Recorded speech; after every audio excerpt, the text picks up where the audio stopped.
Hi friends, let's give this little stool a beautiful refresh.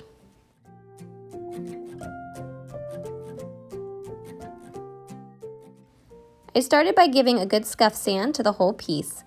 How many of you had something like this growing up with bears painted on it? It definitely brings me back to my childhood. Then I went and filled some holes with Dixie Mud and I let that dry.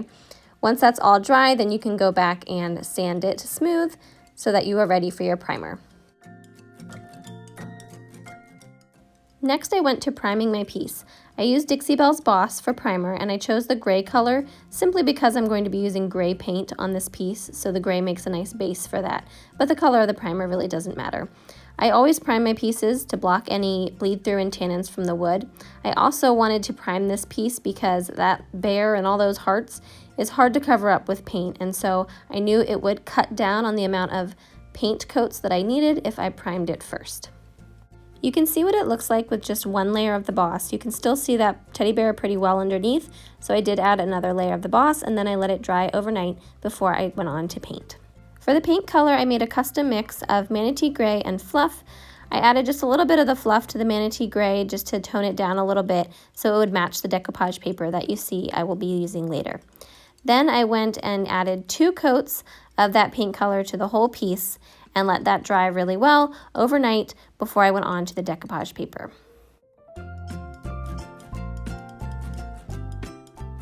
I always sand with a fine grit sandpaper in between each of my layers of paint. That helps to give you just a really nice, soft feel to your paint. Instead of the chalky feel that chalk mineral paint can have, it'll be much smoother. Next, I moved on to decoupaging. I used this beautiful pallet wood pattern from the Bells and Whistles line by Dixie Belle. Love this paper. It's a little thicker than usual decoupage paper and it works really well. I also used their clear coat flat to be my adhesive and these Brayer tools that I got off Amazon. These are amazing. Highly recommend them if you're going to do any type of decoupaging. Great for getting all the bubbles out. I started by lining up the paper to see where I wanted it to be on my piece. Then I moved on to adhesive. I chose to use clear coat flat. You could also use satin or another top coat to adhere your paper. You do one even coat over the whole top. You don't want it to be too thick because then it will be goopy, but you want a nice even coat over the whole top so that your paper will adhere nicely.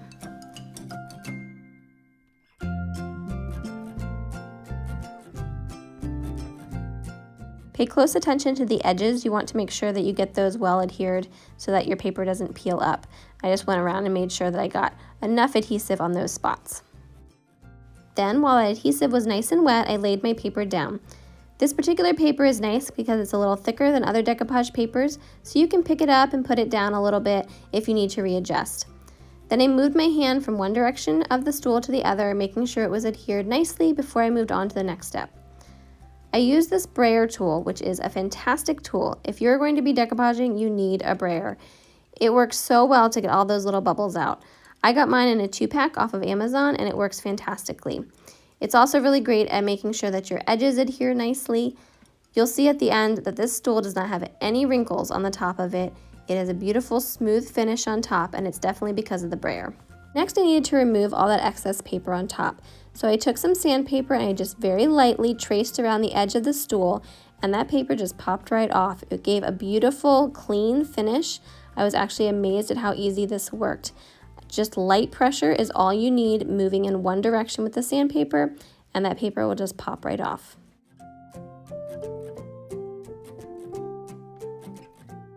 Look how perfectly this turns out. I was amazed at how that soft sanding just gave a perfect round finish to the paper on top of the stool. So beautiful.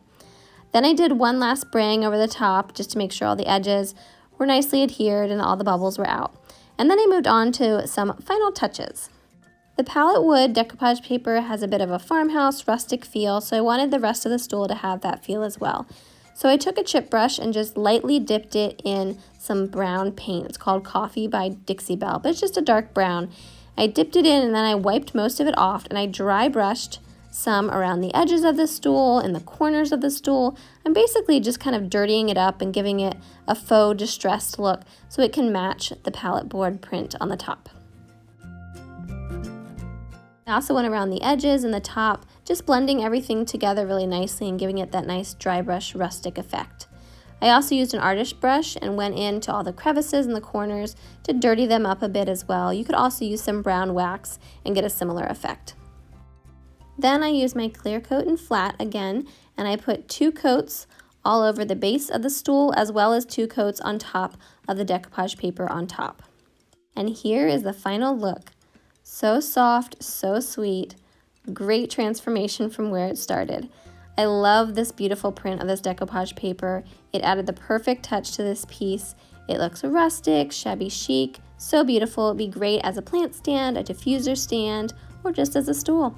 So I hope you enjoyed watching. Let me know if you learned anything, and see you next time.